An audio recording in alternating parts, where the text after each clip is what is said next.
아멘. 우리 함께 인사 나누시겠습니다. 사랑합니다. 예, 오늘 말씀 제목은 끊을 수 없는 관계 혹은 끊을 수 없는 사랑이라는 제목으로 여러분과 함께 말씀을 나누겠습니다.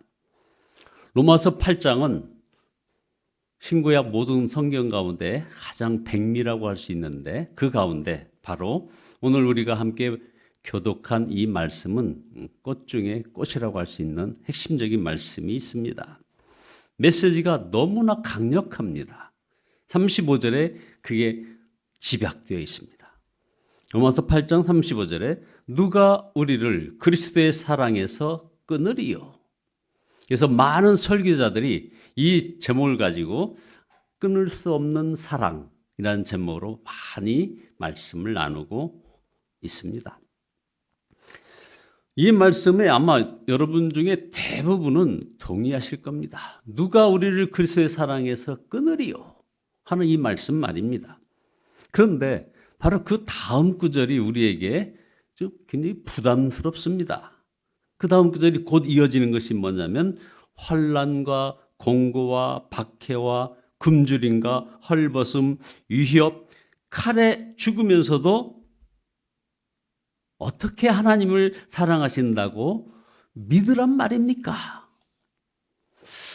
혹시 질문 잘못된 거 아닌가요? 하는 이런 반문을 하시는 분이 있을지 모르겠습니다. 그런데도 사도 바울은 한 걸음 더 나아갑니다. 바로 38절에는 내가 확신하노니 사망이나 생명이나 천사들이나 권세자들, 그 다음 현재일, 장래일, 그리고 능력도 높음도 깊음도 그 밖에 어떤 피조물도 우리를 우리 주 예수 그리스도 안에 있는 하나님의 사랑에서 끊을 수 없으리라. 아주 쐐기를 박습니다. 우리는 오늘 정말 하나님과 우리 사이의 사랑은 끊을 수 없는 관계인지 이걸 분명히 확인해야 할 때가 되었습니다. 첫째로 하나님 쪽에서 우리를 향한 사랑은 분명히 끊을 수 없는 사랑인지 이것을 먼저 확인을 해보고 싶습니다. 그 사랑은 예수 그리스도 안에 있다고 하셨습니다. 그래서 로마서 8장 39절에 우리 주 예수 그리스도 안에 있는 하나님의 사랑에서 끊을 수 없으리라 이렇게 말씀하시는 겁니다. 예수 그리스도 안에 있는 하나님의 사랑, 이 사랑은 어떤 사랑입니까? 30절에서 아주 놀라운 선언을 하십니다. 또 미리 정하신 그들을 또한 부르시고 부르신 그들을 또한 의롭다 하시고 의롭다 하신 그들을 또한 영화롭게 하셨느니라. 여러분 이 말씀 잘 기억하셔야 합니다. 복음이 무엇인지를 이해하기 위해 너무 중요한 말씀이기 때문입니다. 우리 구원의 과정이 명백하게 4단계로 설명되고 있습니다. 첫째, 이미 정하셨다는 겁니다. 둘째는 부르셨다는 것이죠.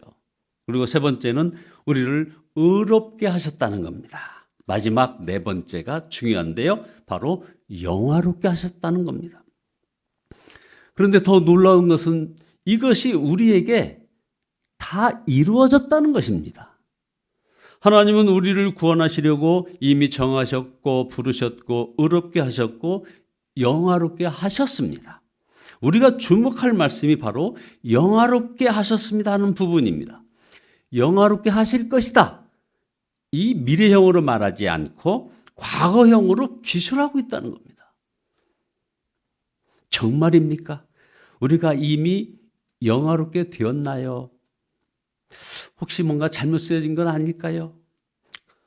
그래서 우리가 복음을 정확히 이해해야 하는 것입니다. 이 십자가 복음이 단지 죄사함만을 말하는 복음이라고 이해하면 이게 설명되지 않습니다.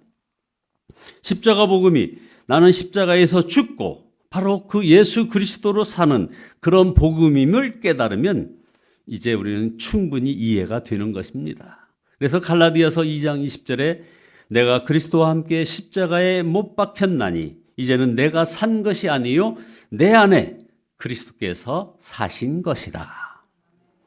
우리 안에 사신 분이 예수님이시라면 영화롭게 된 것 아니겠습니까? 그러므로 우리를 향한 하나님의 사랑은 끊을 수 없는 것이 된 것입니다. 우리는 이 놀라운 사실을 우리 그리스도교회가 항상 특색 있게 나타나는 바로 매주마다 하는 성찬, 너무나 소중한 이 성찬식을 통하여 계속 확인해 주고 있는 겁니다. 주님이 영으로 우리 안에 오심으로 우리와 한 몸 되신 것이라는 것이죠. 우리는 죄 지을 때마다 사실은 이 확신이 흔들립니다. 그러나 성경은 놀라운 선언을 하고 있습니다. 로마서 5장 8절에 우리가 아직 죄인 되었을 때에 그리스도께서 우리를 위하여 죽으심으로 하나님께서 우리에 대한 자기의 사랑을 확증하였느니라.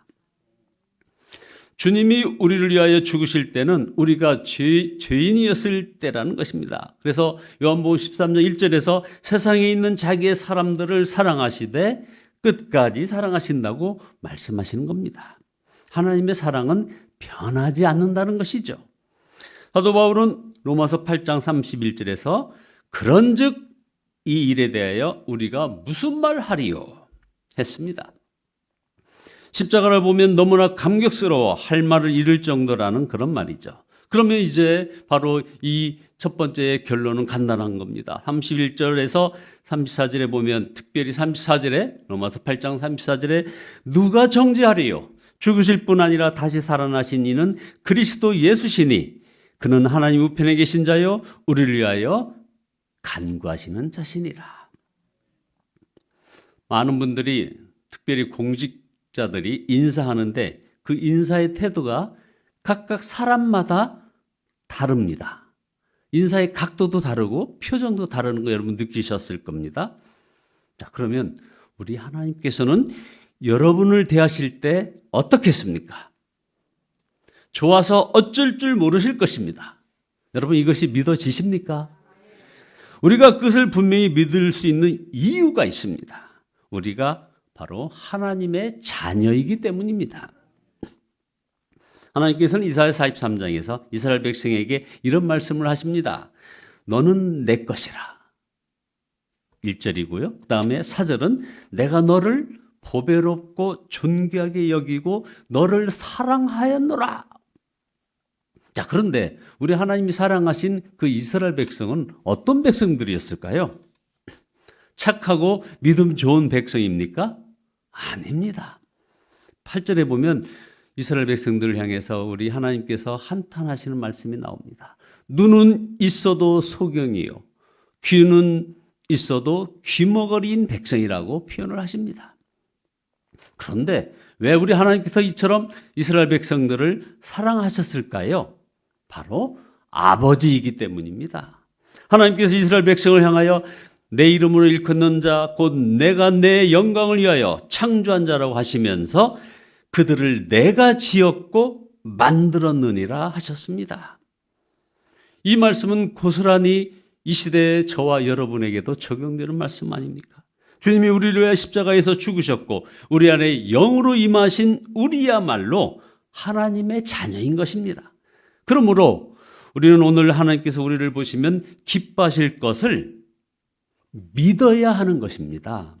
여기에 믿음의 명백한 대상이 나타나는 것이죠.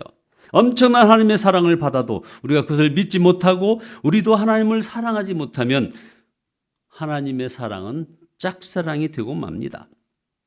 여러분, 짝사랑은 사랑하는 자도 괴롭고 사랑받는 자도 괴로운 것입니다. 그래서 하나님의 엄청난 사랑을 받고도 불행하게 사는 이들이 많은 것입니다. 자, 둘째로 하나님의 사랑이 끊어지지 않는 사랑이려면 우리도 하나님을 사랑해야 하는 것입니다. 살펴본 것처럼 우리를 향한 하나님의 사랑은 끊을 수 없는 사랑임이 분명한데 하나님을 향한 우리의 사랑도 끊을 수 없는 사랑이냐 이겁니다. 그래서 35절은 바울은 말합니다. 누가 우리를 그리스도의 사랑에서 끊으리요? 환난, 곤고, 핍박, 굶주림, 헐벗음, 위협, 칼. 자, 하나님을 향한 우리의 사랑도 끊을 수 없는 사랑인지는 바로 이걸 통해서 알 수 있다는 것이죠. 그러나 참 성도의 사랑은 정말 이런 환난 가운데서 어떤 핍박의 불로도 끌 수 없다는 것을 계속 얘기하고 있는 겁니다. 이것을 확인해야만 되는 겁니다. 우리는 하나님의 끊을 수 없는 이 엄청난 사랑에 눈이 뜨여야 한다는 것입니다. 그렇지 않으면 어떤 삶을 살았을지라도 실패한 인생이 되고 만다는 것이죠. 여러분, 이제 세 번째로 말씀 나눌 수 있는 것은 우리가 끊을 수 없는 하나님의 사랑 안에 거하는 것은 결코 우리 자신만을 위하는 것이 아니라는 것을 알아야 한다는 거죠. 우리가 하나님의 끊을 수 없는 사랑 안에 거하면 이 세상에 엄청난 일이 일어날 것입니다. 여러분 한번 생각해 보십시오. 첫 번째 한번 생각할 부분이 어떤 고난이 올지라도 심지어 죽임을 당할지라도 하나님의 사랑을 믿으니 오직 하나님의 말씀대로 정직하고 성실하고 깨끗하게 사는 이들이 이만큼이라도 존재한다면 우리의 가정, 직장, 주변, 이웃에게 어떤 일이 일어나겠습니까? 둘째는 하나님과의 끊을 수 없는 사랑을 믿으니 원수도 사랑하는 사람이 이만큼이라도 이 사회에서 살아간다면 어떤 일이 일어나겠습니까? 셋째로 하나님과의 끊을 수 없는 사랑을 믿으니 두려움과 염려가 없이 기뻐하고 감사하며 사는 사람들이 이만큼이라도 이 사회에 살아간다면 아마 TV 방송국에서 날마다 취재하러 오고 방문객들이 끊이지 않을 것입니다. 한다는 간증 하나 하고 말씀을 마치겠습니다. 어제 언로 목사님 증경 회장님단을 모시고 이제 한참 식사를 하는데 엘리베이터가 하는데 느낌이 이상해서 봤더니 바로 이 앞집에 집 주인이 막 엄청 화가 나가지고 올라오는 겁니다. 그래서 마치 그 잔치판을 뒤엎을 것 같은 그런 기세였습니다. 그래서 제가 빨리 모시고 내려가서 했더니 자기 집 앞에 차를 계속해서 이렇게 주차하고 왜 전화도 안 받는 거예요? 하면서 그걸 이제 막 이제는 참고 참다가 항의하겠다는 겁니다. 제가 아주 90도로 절을 하면서 죄송합니다 했습니다. 그랬더니 이런 복장을 하고서 인사를 하니까 그렇게 이상한 듯이 쳐다보는 겁니다. 어떻게 저렇게 자기들의 그 실수를 이렇게 쉽게 인정하고 죄송하다고 용서를 구하는 그 태도를 보는 것 같았습니다. 그래서 이 사람 아주 전혀 다른 표정으로 달라지는 그런 모습의 변화 과정을 보면서 정말 어제 감사했습니다. 여러분, 이제 말씀의 결론입니다. 하나님을 이렇게 믿고 싶지만 하나님의 사랑이 느껴지지 않는 분이 있다면 믿음으로 하나님, 제 목숨을 다하여 하나님을 사랑합니다 하고 이제 고백해 보시기 바랍니다. 많은 사람들이 하나님께서 특별한 은혜를 주시지 않았는데 자신이 먼저 그렇게 고백한다는 것에 주저합니다. 왜 그럴까요? 거짓말 같기 때문입니다. 그러나 우리가 알아야 합니다. 주 예수님께서 이미 십자가에서 저와 여러분을 위해서 피 흘려 주셨습니다. 성령님이 이미 여러분 안에 오셨습니다. 이보다 더 큰 사랑은 없는 것입니다. 그러나 지금까지 하나님의 일방적인 짝사랑이었기 때문에 여러분이 하나님의 사랑을 혹시 느끼지 못하셨는지 모르겠습니다. 그래서 이제 하나님을 향하여 온전히 돌아서 보라는 것입니다. 빛이신 주님을 향하여 돌아서라는 것입니다. 그것이 주님을 사랑한다는 고백인 것입니다. 그러면 여러분을 향한 하나님의 사랑을 말할 수 없는 그 감동으로 우리가 경험하게 되는 것입니다. 이러한 하나님의 사랑을 향하여 돌아서는 축복이 오늘 저와 여러분 모두에게 있어지기를 예수 그리스도의 이름으로 축원드립니다. 기도하시겠습니다.